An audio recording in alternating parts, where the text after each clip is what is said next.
Hello everybody. Since we will not have a pre-final presser tomorrow, I'm gonna congratulate Stefanos for reaching his second career Grand Slam final and just one match away from two dreams, a Grand Slam title and the #1 spot in the rankings.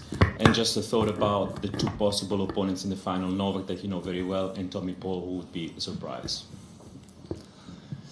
I think we got two great opponents on the other side of the draw, to which I find myself in a position I couldn't be more ready for this moment to be faced against a player perhaps that has won here a lot of times, and another one who is less experienced and has played less years on the tour, but still has a lot of hunger inside of himself. So we will find out the outcome in a couple of hours, but for now, all I have to say is this is a very humbling opportunity for me. Being in the finals here means a lot. Having started here as one of my first junior Grand Slams and being now in the finals of the men's event is as important as my very first steps that I took on the tennis court. So I'm gonna grasp this opportunity and get myself ready for this big day. Scott. You talk about 2006 and Marcos. Was that genuinely your first memory of seeing the Australian Open in Melbourne? Where? In which one? 2006 with Marcos. Was that one of the first moments that I had watching the Australian Open, and another moment that I had watching it on TV, gathering with friends and watching the final early morning on TV was Fernando Gonzalez, who also happens to be one of my favorite players. I just liked his explosivity, the way he was able to hit the ball. I don't remember who he played. Maybe Roger. Most likely Roger. Yeah. So this is something that is in my mind. Living it as a young kid, before I even started playing like top junior tennis. When did you first come to Melbourne? What was your first trip? My first trip to Melbourne was in 2015. Yes, I played the first junior event here. Rob. Melbourne's got a massive Greek population. Can you talk about the home support almost you've effectively got in this part of the world? And as a second question, if it is Novak, Greece versus Serbia, it's going to be one hell of an atmosphere, isn't it, on Sunday? Absolutely, yes. Both Greece and Serbia have put the tennis as a big contender in big events. Serbia is also a very small country, just like Greece, and they have produced a lot of good players. Novak is someone that has led the country when it came to tennis, and not a very big country, and I hope we in Greece can achieve the same thing they have in recent years and win multiple Grand Slams.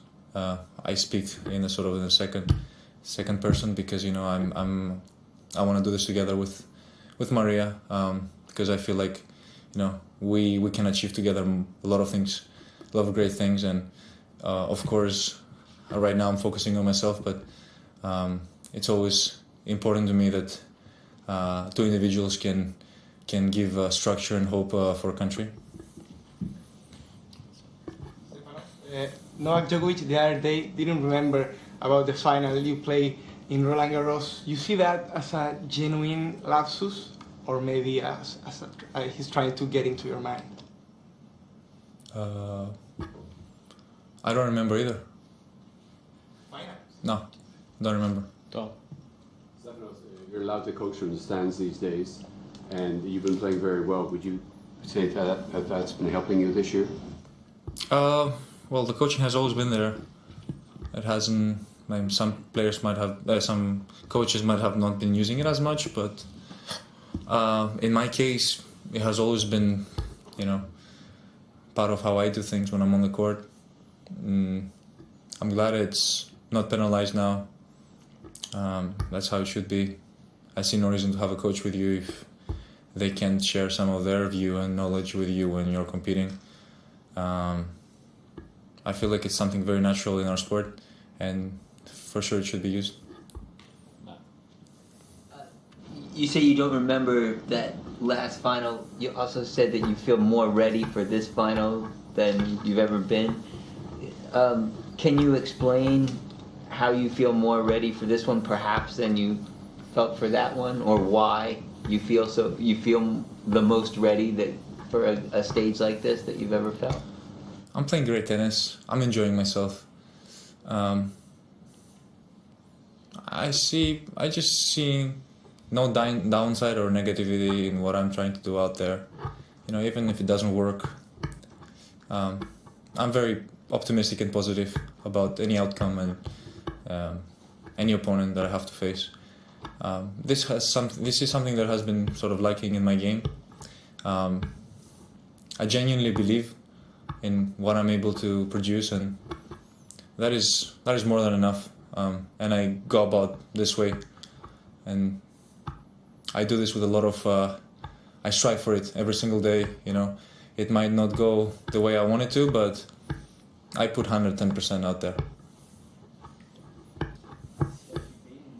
Noticeably very calm in pressure moments, not just at the Open, throughout the whole summer, even United Cup. Are you able to explain sort of how much work you and your team put into that, particularly after how Wimbledon ended for you last year?